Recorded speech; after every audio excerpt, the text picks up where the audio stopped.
ओम शांति। मेरा नाम गोपीनाथ भाई। मैं ज्ञान सरोवर में स्पिरिचुअल आर्ट गैलरी में सेवारत हूँ। 94 से मधुबन में सेवारत हूँ। और मधुबन में आने से पहले जब हम बाबा के घर में आए तो ये तो ज़रूर हमने सुना कि दुनिया में ये सबसे बड़ा जो संस्था है वो महिलाओं के द्वारा प्रशासन होने वाले संस्था है। और उसमें हम दादी प्रकाश मणि जी जो है मुख्य प्रशासिका के रूप में सेवा देते हैं। और उनकी महिमा तो वैसे हम दीदियों से, बड़े भाइयों से जब वो मधुबन आते थे तो हमको सुनाते थे, तो बड़ी जिज्ञासा अंदर में रहते थे कि कैसे हम भी ऐसे दादी को, बाबा को तो हमने नहीं देखा है, लेकिन हम दादी को भी देखें और उनकी जीवन से भी हम अपने लिए कुछ ऐसा प्रेरणा लेवे। और बहुत कुछ ऐसे जब बाबा के दिन होते थे तो दादी बहुत बाबा की अनुभव कैसे सुनाते हुए गदगद हो जाते थे। तो ये सब हम हमारी दीदियों से, बड़े भाइयों से हम सुनते थे। लेकिन एक ऐसा मेरा सौभाग्य मिला, फिर मैं वैसे तो 92 से बाबा के ज्ञान में चलता हूँ और 93 में मेरे को आने का मधुबन ये सौभाग्य मिला। और यहाँ आने के बाद जैसे मधुबन देखा और ज्ञान सरोवर उस समय तो चल रहा था कंस्ट्रक्शन का कार्य, और जैसे दादियों को भी मिलने का बहुत सौभाग्य हमको मिला।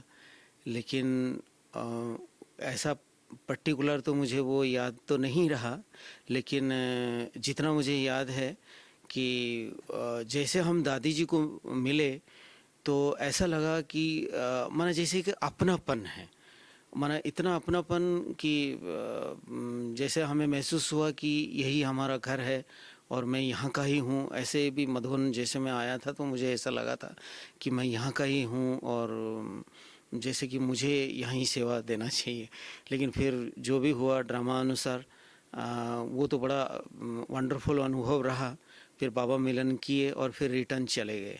लेकिन जब 94 में ये मूल्य के बाद जब दीदी ने अनाउंसमेंट किए कि कोई कुमार भाई हो जो ज्ञान सरोवर ऐसे एकेडमी बन रहा है तो कोई सेवा दे सकता है, तो हार्ड वर्क कर सकता है, तो वो फिर बाबा के घर में आए और सेवा दे। तो उससे फिर हमको भी प्रेरणा मिला कि मैं भी मधुबन जाऊँ और वहाँ पर सेवा दूँ। तो फिर मैं 94 में आया मधुबन और फिर वहाँ कुछ समय हम जनरेटर विभाग में सेवा भी दिए, क्योंकि थोड़ा मैकेनिक का कार्य जानता था तो वहाँ भी हम सेवा देते थे। और दादी जी को तो बहुत करीब से देखा और मेरा भी बहुत सौभाग्य रहा कि कई बार दादी जी को डिपार्टमेंट में भी आते हुए भी मिला हूँ। लेकिन ख़ास विशेष जो ज्ञान सरोवर आर्ट गैलरी में आना हुआ और यहाँ पर जो सेवा दिए, तो क्योंकि आर्ट गैलरी नया नया होने के कारण तो वहाँ उसको किसी को भी इतना स्पष्ट जानकारी नहीं था आर्ट गैलरी के विषय में। लेकिन हमको जो आर्ट गैलरी जो बनाने वाले जो टीम थे तो उन्होंने जो हमें बताए थे आर्ट गैलरी किस प्रकार से, तो एक बार का मुझे पूरा याद है कि दादी जी जब एक बार आए आर्ट गैलरी में और हमें बताया कौन है यहाँ के सेवाधारी। तो फिर हम दादी जी के सामने आए और बड़ी खुशी हुई। और दादी जी आते हुए माना इतना मेरे को ऐसा लगा कि पता नहीं जैसे कि बाबा मेरे पास आ गए और इतने माना जो निरंकार दादी जी को देखा। और दादी जी ये भी बोले, अच्छा यहाँ पर कैसे आप लोग समझाते हो तो हमें बताइए। तो मैं इतना खुश हो गया, दादी जी को मेरे को गाइड करना है। तो वैसे दादी जी के पास तो कोई ज्ञान की कमी नहीं थी, ना ही उनको कोई जानकारी नहीं था, लेकिन फिर भी वो इतने प्यार से मेरे को इतना मना सुने और सब चीज़ें पूरा आर्ट गैलरी मैंने उनको समझाया। और मेरा तो खुशी का पारा ही नहीं था कि दादी जी मेरे से सुन रहे थे।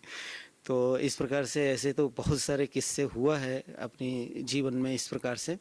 लेकिन कुछ ऐसे यादगार हमें रहा है जो याद के रूप में जैसे समझो महीना पूरा होता था तो हमें ये था कि दादी जी को हमें कितने जो विजिटर्स जो देखने वाले आए तो हमें उनको लिख करके देना है जो वो अनाउंसमेंट करेंगे। तो ये पहले से ही जैसे एकदम एक अलर्ट हो जाते थे और सारा वो कैलकुलेशन करके दादी जी को देते थे।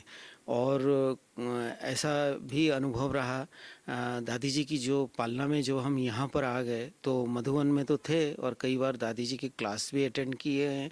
और दादी जी की जो मुरली सुनाने का जो ढंग था तो वो तो ऐसा लगता था कि दादी जी वो उस मुरली के अंदर खोए हुए थे और ऐसे सुना रहे थे जैसे कि हम उस मुरली को जैसे कि समझो केवल सुन नहीं रहे थे, जैसे हम हमारे जीवन में वो जैसे कि ग्रहण होता चला जा रहा था। और दूसरा दादी जी की कई सारे जैसे उनकी जन्मदिन का विशेष दिवाली में हम होते थे यहाँ पर जो ज्ञान सरोवर में।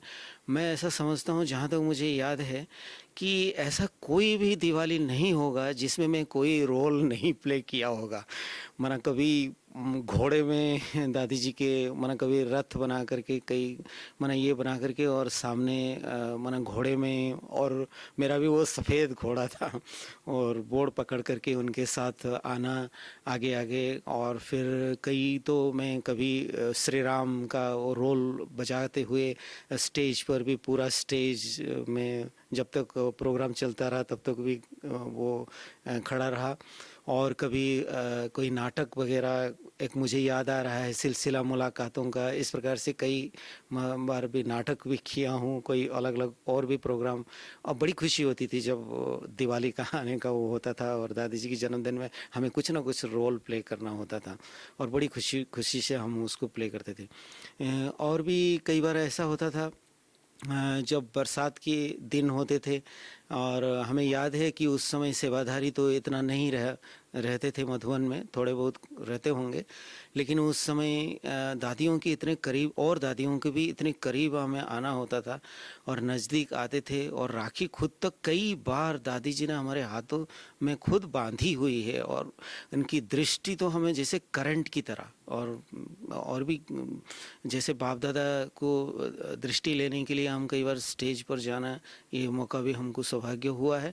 और जब दादी जी बाप दादा के बगल में बैठी हुई रहती थी, जैसे बाप दादा की दृष्टि से हमें करंट मिला ऐसे दादी जी की भी दृष्टि से हमें ऐसे मना जैसे कि बाप दादा समान दादी जी जैसे मुझे महसूस होती थी।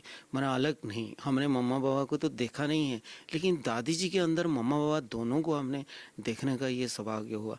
और दादी जी इतना हमारी पालना क्या करती थी, बहुत सारे बातें हैं लेकिन फिर भी हमें कभी भी मना जो बताते थे बाबा के बारे में उनका विशेष जो 18 जनवरी का वो बाप दादा जो उनके हाथ में हाथ रख करके जो शक्ति ट्रांसफ़र किए थे वो बातें जो इतना जीवंत बताते थे तो इतने भाव और जैसे कि उनका आँख मना भर आता था। वो तो हमको एक ऐसा लगता था कि हमने जैसे कि हमने बाबा को पा लिया मना दादी को देखते हुए। और भी वैसे दादी जी मना इतनी उनकी पालना इतना ये था कि हमको तो जैसे कई बार हमें टूर कराना इधर उधर मना दादी जी कभी भी कोई मना नए नए बातों को हमेशा स्वागत करते थे और हर एक की बातों को वो हमेशा बड़े सम्मान सहित जो है सुनती थी और बड़ा उनको जितना हो सके उनको प्यार से समझा करके इतना खुश कर देते थे। सब दादी जी के पास कोई भी बात लेकर के कोई आते थे बिल्कुल संतुष्ट होकर के बड़ा